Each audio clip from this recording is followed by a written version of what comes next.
پروردگار نے اپنی خالقیت پر جتنا زور دیا ہے اتنا زور کسی اور چیز پر نہیں دیا۔ قرآن مجید کے وہ سورے جن کی ابتدا خلقت سے ہوتی ہے ان میں سے دو چار تو آپ کی خدمت میں پیش کروں نا، جن کی ابتدا تخلیق سے ہوتی ہے۔ بسم اللہ الرحمن الرحیم، اقرأ بسم ربک الذی خلق، خلق الانسان من علق، پڑھو اپنے رب کے نام سے جس نے خلق کیا، انسان کو جمے ہوئے خون سے خلق کیا۔ سورہ اعلیٰ بسم اللہ الرحمن الرحیم، اقرأ بسم ربک الاعلیٰ، اپنے رب اعلیٰ کے نام کی تسبیح پڑھو۔ الذی خلق فسوی، جس نے خلق کیا اور بہترین خلق کیا۔ بسم اللہ الرحمن الرحیم، والتین والزیتون وطور سینین وہذا البلد الامین، لقد خلقنا الانسان فی احسن تقویم ثم رددناہ اسفل سافلین، ہم نے انسان کو احسن تقویم خلق کیا۔ وہ آپ دیکھ رہے ہیں کس طریقے سے قرآن مجید سوروں کا آغاز کرتا ہے خلق سے۔ بسم اللہ الرحمن الرحیم، هل اتى علی الانسان حین من الدہر لم یکن شیئا مذکورا انا خلقنا الانسان من نطفۃ امشاج نبتلیہ، ہم نے انسان کو خلق کیا ملے ہوئے پانی سے، نبتلی ہم اس کا امتحان لینا چاہتے تھے۔ فجعلناہ سمیعا بصیرا، ہم نے انسان کو قوت سماعت بھی دی اور ہم نے انسان کو قوت بصارت بھی دی۔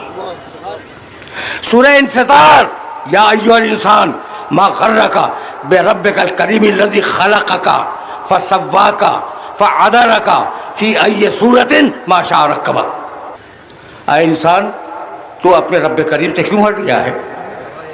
یہ تیرا رب کریم وہی ہے جس نے تجھے خلق کیا، سوا کا نوک پلک سے درست بنایا،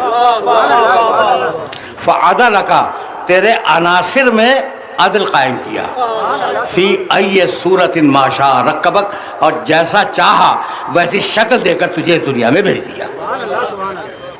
تخلیق پہ بات کی، اور جہاں تخلیق پہ بات کی وہیں ہدایت کا تذکرہ کیا۔ یہ دو لفظ تو یاد رکھے گا، میں نے اس ساری آیات کی سماعت کی زحمت اس لیے دی کہ جہاں خلق ہے وہاں ہدایت ہے۔ اب میں اپنے سننے والوں سے عرض کروں کہ بھائی جیسا چاہا بنایا، سوا، خلق فسوا، سوا کے معنی جانتے ہو؟ یہ لفظ نکلا ہے تسویے سے، اور تسویے کے معنی جس چیز کی ضرورت جسے ہے وہ پوری دے دی جائے۔ بہت توجہ رکھنا، فَإِذَا سَوَّيْتُهُ وَنَفَخْتُ فِيهِ مِن رُوحِي، جب میں آدم کا تسویہ کر لوں، یعنی جو مکمل ضرورت ہے آدم کی وہ پوری ہو جائے، تو تسویہ کے معنی پورا ہو جانا۔ اب جیسی شکل چاہی دے دی، جیسی توانائیاں چاہی دے دی، جیسا بنایا اس کی مرضی۔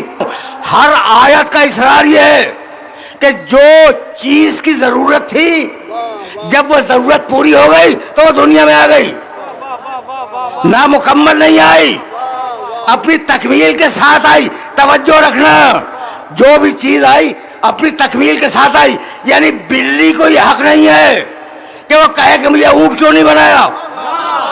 نظام خلق پہ بات کر رہا ہوں میں، بلی کو یہ حق نہیں ہے کہ وہ یہ کہے کہ مجھے اونٹ کیوں نہیں بنا دیا، اور اونٹ کو یہ حق نہیں ہے کہ وہ کہے کہ مجھے بلی کیوں نہیں بنا دیا۔ بھائی جتنی ضرورت جس کو تھی اور جس چیز کی تھی وہ مکمل طریقے سے دے دی۔ تو جب نظام خلق اور نظام ہدایت ایک ساتھ ہیں تو اگر خلق میں آپ کو ٹانگ اڑانے کی ضرورت نہیں ہے، آپ کو ستارے ٹمٹماتے ہوئے گول گول اچھے لگتے ہوں گے، بھائی میری نگاہ کو تو چوکور اچھے لگتے ہیں، اگر چوکور بناتا تو کیا خوبصورت ہوتے، اور سورج چاند تکونے ہوتے وہ مجھے اچھے لگتے، ٹھیک ہے نا۔ اگر میں یہ کہوں کہ جناب یہ تکونے سورج اور تکونے چاند اگر ہوتے تو بڑا لطف آ جاتا، تو یہ سارا مجمع میری جان کو آ جائے گا کہ آپ کون ہیں اللہ کے کام میں دخل دینے والے۔ تو یہی تو کہنا چاہ رہا ہوں، آپ کون ہیں اللہ کے کام میں دخل دینے والے؟ کسی کو گول بنائے، کسی کو چوکور بنائے، کسی کو نبی بنائے، کسی کو امام بنائے۔ بھائی خالق وہ، ہدایت کرنے والا وہ، یہ ذہن میں رکھو گے نا۔ یہ دونوں جملے اپنے ذہن کے اندر محفوظ رکھ لینا، سبح اسم ربک الاعلی الذی خلق فسوی والذی قدر فہدی. جہاں خلق ہے وہیں ہدایت ہے. اور اب میں خلق کو ہدایت سے جوڑنے جا رہا ہوں.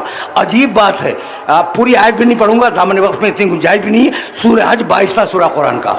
وہ لوگ جو خدا سے ہٹ کے کسی اور کو پکارتے ہیں, تمہیں معلوم ہے کہ ان کا حشر کیا ہوتا ہے؟ یہ ایسے لوگ ہیں کہ قیامت تک ایک مکھی بھی نہیں بنا سکتے. قرآن کا چیلنج ہے بھائی, کلوننگ کرتے رہو, مکھی بنا کے دکھاؤ. یہ قرآن کا چیلنج ہے. یہ لوگ ایک مکھی بھی بنا نہیں سکتے. اچھا مکھی تو کیا بنائیں گے؟ آیت کا نہیں, ایسا نہیں ہے. قرآن نے جو جملہ کہا اتنا بلیغ ہے کہ خدا کی قسم بس اللہ ہی کہہ سکتا تھا. کہنے لگا کہ میاں مکھی تو کیا بناؤ گے؟ مکھی اگر تمہارے کھانے سے ایک ریزر لے کے اڑ جائے تو تم واپس تک نہیں لے سکتے. ضعف الطالب والمطلوب, کیا سمجھتے ہیں یہ؟ اچھا اب حالت تو یہ ہے اپنی توانائی کی, اپنی کمزوری کی حالت تو یہ ہے کہ مکھی نہیں بنا سکتے. اور گھمنڈ ایسا ہے کہ ستاروں پہ کمندے ڈال رہے ہیں. خلائی سفینے روانہ کر دی فضاؤں کے اندر اور نہ معلوم کتنی دور تک پہنچ گئے. بھائی یہ تو ایسے ہیں مکھی نہ بنا سکیں, لیکن اگر چھوٹا سا عہدہ مل جائے تو پھولے نہیں سماتے. یہ جو تمہارا معاشرہ ہے, اگر چھوٹا سا عہدہ مل جائے تو پھولے نہیں سماتے. چھوٹے چھوٹے عہدوں پہ مر جاتے ہیں, چھوٹی چھوٹی حیثیتوں پہ بک جاتے ہیں. اور تم سے بہتر کون سمجھے گا ان بکنے والوں کو؟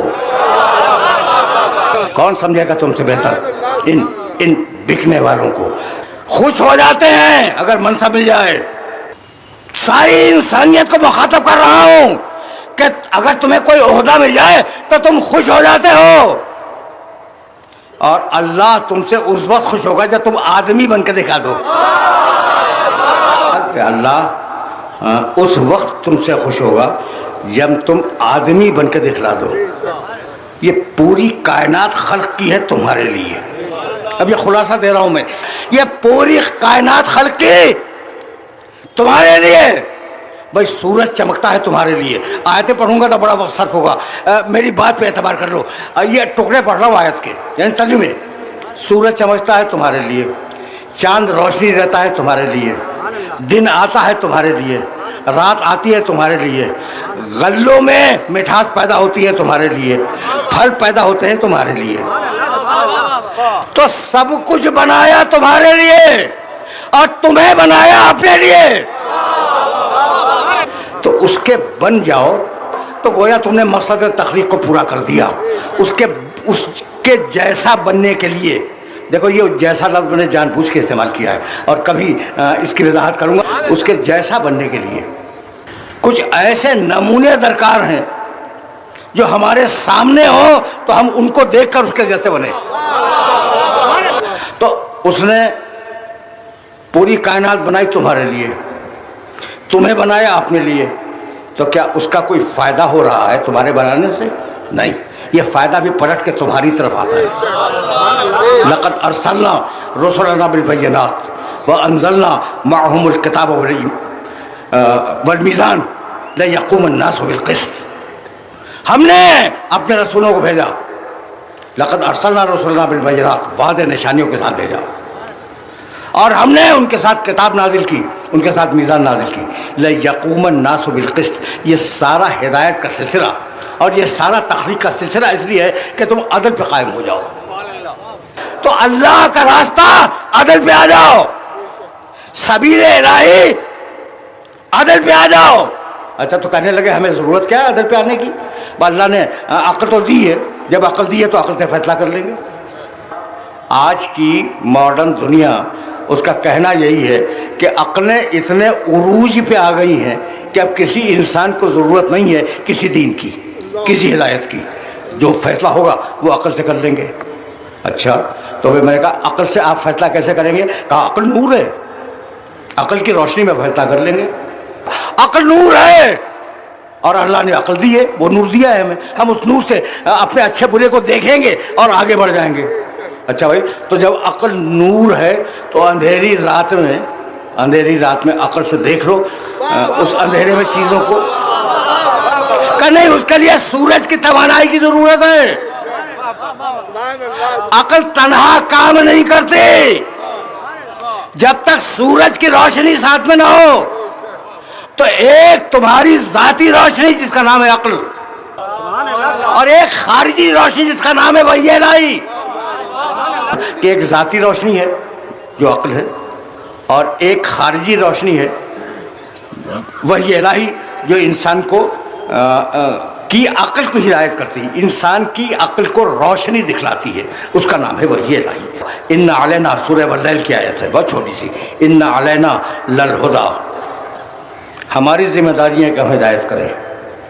اللہ کہتا ہے ان علینا، ہم پر واجب ہے کہ ہم ہدایت کریں. کبھی تشریف لائے سولجر بازار میں ہدایت کرنے کے لیے؟ آیت ہے قرآن کی، ان علینا للہدی، ہدایت ہم کریں گے. اب میں اپنے دعوے کی دلیل پیش کر رہا ہوں. اچھا مالک ہدایت تو کرے گا. بہرحال سولجر بازار میں تو نہیں آیا، کیا بندر روڈ پہ آیا؟ پوری دنیا متفق ہے کہ آیا نہیں، کہیں نہیں آیا ہدایت کرنے کے لیے. اور پوری دنیا متفق ہے، پورے مسلمان، کہ یہ آیت تو قرآن میں موجود ہے کہ ہدایت ہم کریں گے. تو اب یا تو کنٹراڈکشن مان لو، اور یا پھر مانو کہ جو بھی اس کی طرف سے ہدایت کرنے کے لیے آئے اس کا عمل اللہ کا عمل ہے. اور حبیب کہہ دو انما انا بشر مثلکم، حبیب کہہ دو کہ میں تم جیسا بشر ہوں. یوحی الیہ، فرق یہ ہے کہ مجھ پر وحی آتی ہے، تم پر وحی نہیں آتی. اتنا سا فرق ہے. بس سوتا رسول بھی ہے، سوتے آپ بھی. جاگتا رسول بھی ہے، جاگتے آپ بھی. کھاتا رسول بھی ہے، کھاتے آپ بھی. رسول میں بھی پیدائش اولاد کی خواہش ہے، آپ میں بھی پیدائش اولاد کی خواہش ہے. تو جو کچھ رسول میں ہے وہ آپ میں ہے، جو کچھ آپ میں وہ رسول میں. فرق ایک اضافے کا ہے، وہ ہے وحی الہی. اس بنیاد پہ کہا گیا کہ رسول ہم جیسا.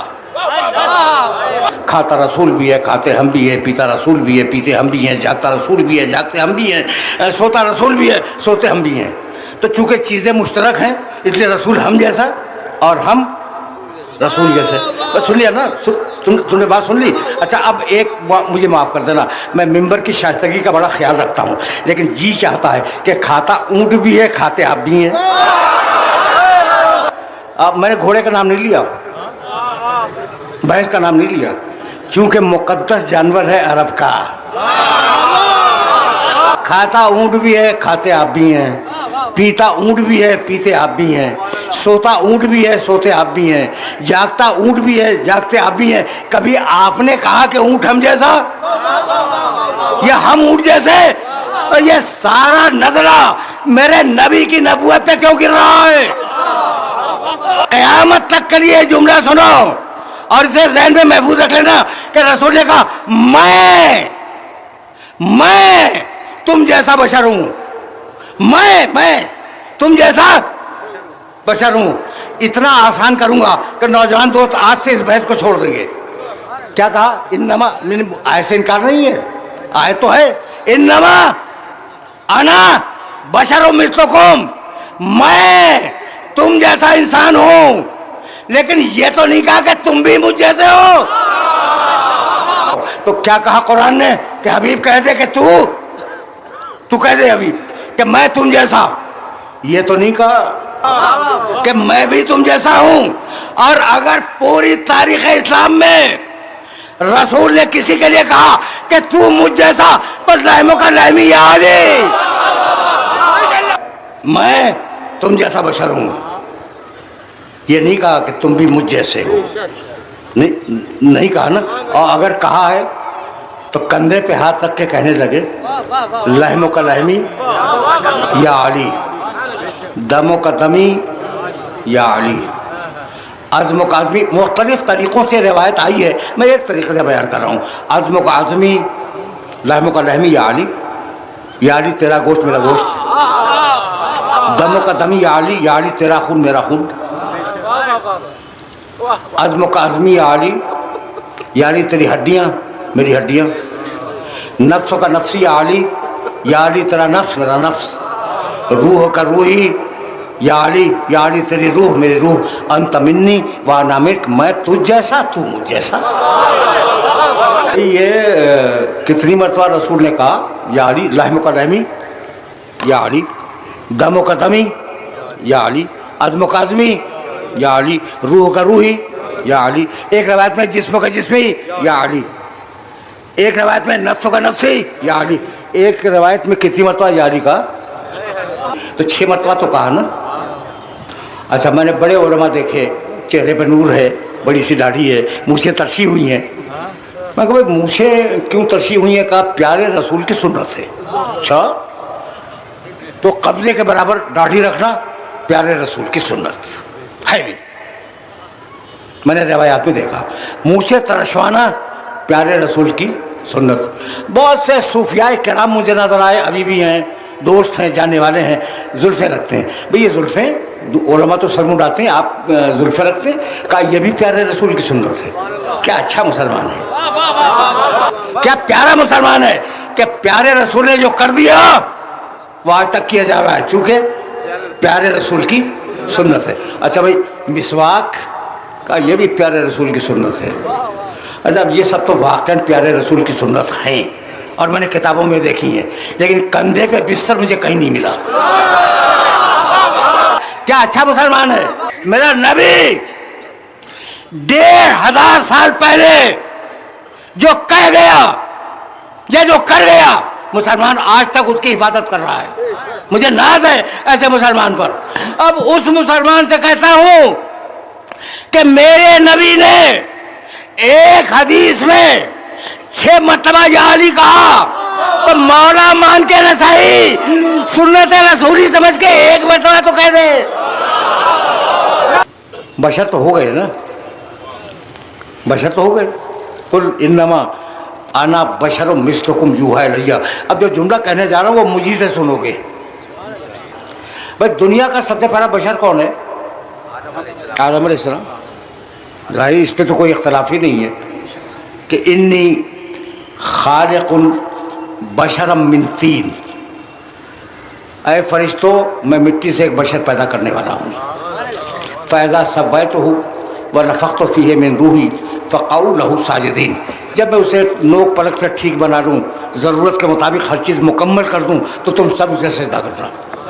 تو بشر کب آیا؟ تخلیق آدم سے بشریت کا آغاز ہے۔ تو بشریت کب سے شروع ہوئی؟ آدم سے۔ آدم سے پہلے بشر تو نہیں تھے، کچھ بھی ہو، جنات ہوں، فرشتے ہوں، جو بھی ہوں، بشر نہیں تھے۔ نون ہسٹری میں جانوروں کے علاوہ جو 3 قسمیں لکھی جاتی ہیں کہ انسان سے پہلے تھے، وہ نسناس تھے، جنات تھے اور فرشتے تھے، بشر نہیں تھا۔ دین جو تاریخ لکھتا ہے انسانیت کی، اس میں یہی لکھتا ہے کہ بشر بعد میں آیا، اس سے پہلے نسناس تھے، نسناس سے پہلے جنات تھے اور جنوں سے قبل فرشتے تھے۔ تو آدم سے بشریت کا آغاز ہوا۔ میں تم جیسا بشر ہوں، اس جملے کو آج ڈی کوڈ کرنا چاہ رہا ہوں۔ تو آدم سے بشریت کا آغاز ہوا، مانتے سب مانتے ہیں۔ اچھا ایک روایت پہ آپ کا اعتبار ہے یا نہیں؟ میرے نبی نے کہا کنت نبیًا وآدم بین الماء والطین، آدم بنا نہیں تھا، میں بشر تھا۔ ایسا ہے؟ نہیں، میں نبی تھا، بشر نہیں تھا۔ یہ کہ بشر تو آدم سے شروع ہوگا۔ بہت عجیب بات میں نے کہہ دی کہ بشر شروع ہوگا آدم سے، اور میرا نبی کہتا ہے کنت نبیًا، بشر نہیں، میں نبی تھا، بشر کے آنے کے پہلے نبی تھا۔ تو اب میرا محمد سمجھ میں آیا کہ میرا محمد بشر کو نبی بنا کے نہیں بھیجا گیا، نبی کو بشر بنا کے بھیجا گیا۔ کہنے لگے کہ جو اپنی اولاد کے فضائل بیان کیے وہ بشریت کا تقاضا تھا۔ یہ جملہ کہا جاتا ہے، آج بھی کہا جاتا ہے کہ ٹھیک ہے، بیٹی سے بڑی محبت کرتے تھے، بیٹی سے کون محبت نہیں کرتا، بیٹی کے بیٹے ان سے ہی محبت کرتے تھے۔ تو بشریت کا تقاضا تھا۔ اچھا تو بشریت کا تقاضا تھا تو بشریت کے تقاضے کو تو گھر میں ہونا چاہیے نا۔ بشریت کا جو تقاضا ہوگا وہ گھر کے اندر ہوگا، باہر تو نہیں ہوگا۔ رسول بشریت کا تقاضے کو، اپنی بشریت کے تقاضے کو مسجد میں تو نہیں پورا کریں گے۔